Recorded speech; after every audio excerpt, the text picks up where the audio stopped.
बच्चों, जैसा कि हमने पहले के भाग में गुणन विधि के लिए गुणा करने के लिए चौखट विधि का उपयोग किया था, तो मैंने आपको उसमें 2 अंक की संख्या में 1 अंक से कैसे गुणा किया जाता है ये करके भी सिखाया था और आपको कुछ होमवर्क भी दिया था। तो यहाँ पे मैं कुछ प्रश्न हल कर चुकी हूँ, तो मैं आपको एक एक करके उसे बता रही हूँ ताकि हमारा रिवीजन हो जाए। उसके पश्चात में आज आपको 2 अंक की संख्या में 2 अंक से कैसे गुणा करते हैं ये देखेंगे। देखिए, ये वाला प्रश्न हमने किया था 45 गुणे 8 वाला। तो यहाँ पे 45 2 अंकों की है, इसीलिए हमने पहले उसे क्या करना है, उसका विस्तारित रूप करना है। बिल्कुल। उसके बाद हमारा दूसरा अंक तो 1 अंक का है, तो उसमें हमें कुछ भी नहीं करना, उसका विस्तारित रूप में नहीं लिखना है। तो 45 का विस्तारित रूप कितना होता है, 40 धन 5। Very good. अब जैसा मैंने बताया था कि 2 अंक अगर प्राप्त हों तो खड़े में हमें 3 खांचे यानी कि 3 चौखट बनाने हैं, और अगर अगली संख्या के लिए कितने चौखट बनाने हैं वो संख्या पे ही निर्भर करता है। यहाँ पे 8 अकेला है तो 8 में 1 चौखट और जोड़ेंगे, हो जाएगा 2 चौखट, यानी 1 अंक का 2 चौखट, 2 अंक का 3 चौखट, 3 अंक होंगे तो 4 चौखट, इस तरह से। तो यहाँ पे ये 1 अंक है, इसीलिए 2 चौखट बनाएंगे, एक इस तरह और एक इस तरह, 2 चौखट बन गए।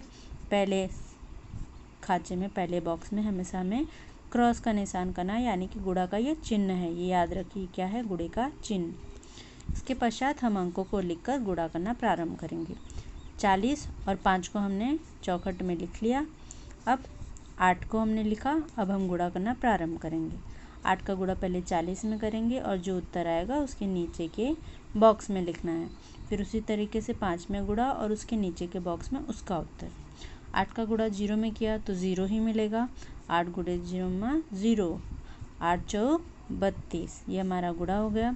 अब 5 में 8 बचे 40, अब 320 में जब 40 को जोड़ेंगे तो उत्तर हमें 360 मिलेगा।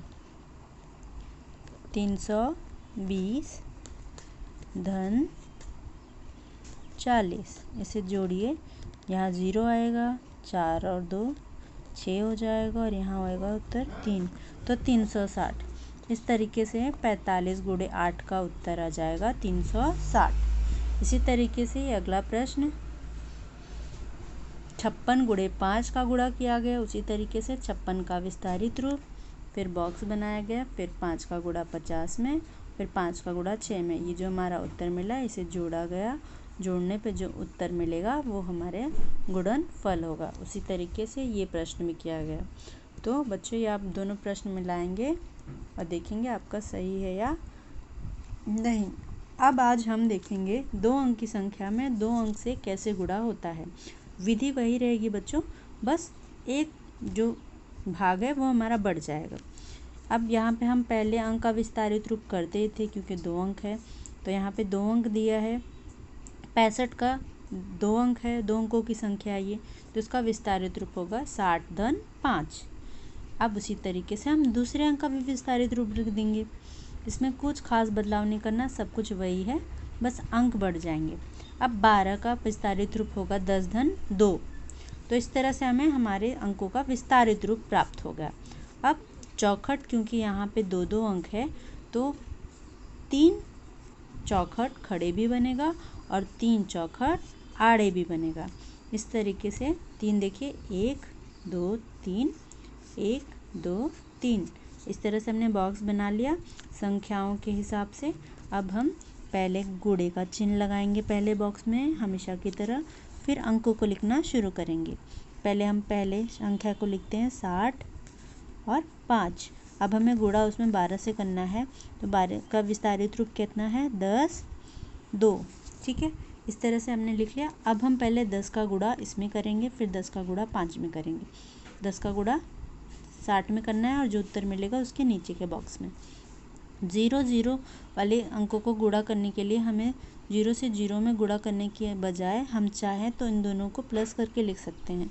किसी भी संख्या के बाद में जितने भी 0 होते हैं उनका गुणनफल 0 ही प्राप्त होता है, इसीलिए उसे आसान करने के लिए हम चाहें तो उन 0 को काउंट कर कर पहले 0 को लिख सकते हैं उसके पश्चात हम संख्याओं का गुणा करके उस उत्तर को लिखेंगे तो हमें पूरा गुणन मिल जाएगा, गुणनफल।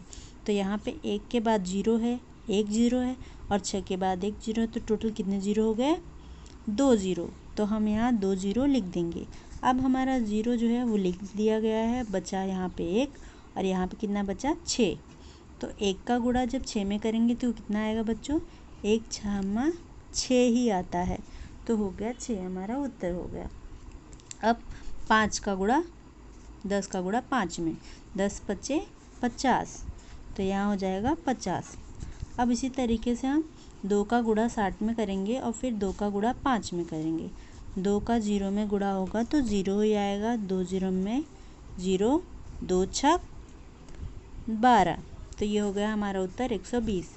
अब 2 का गुणा हमें 5 में करना है, 2 5 10।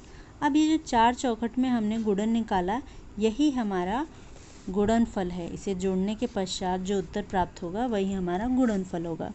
तो हम इसे लिखेंगे। पहले हमने लिखा 600, फिर उसके बाद 120, फिर 50, फिर 10। इस तरह से हमने चारों अंकों को लिख लिया। अब हमें इसे जोड़ का अंक चिन्ह लगाना है और जोड़ देना है। 0 0 0 0 कितना हो जाएगा? 0। फिर 0 में 2 जुड़ा 2, 2 और 5 7, 7 और 1 8, वेरी गुड। अब हो गया हमारा 8। अब 6 और 1 को जोड़ेगा तो कितना हो जाएगा? 7। आ गया हमारा उत्तर। अब 65 गुणे 12 का उत्तर कितना होगा? 780। देखा आपने कितना आसान है चौखट विधि द्वारा गुणा करना। आप इसी तरीके से ये प्रश्न में मैं आपको बता रही हूँ और आपको फिर आगे के दिए हुए सवालों को हल करना है।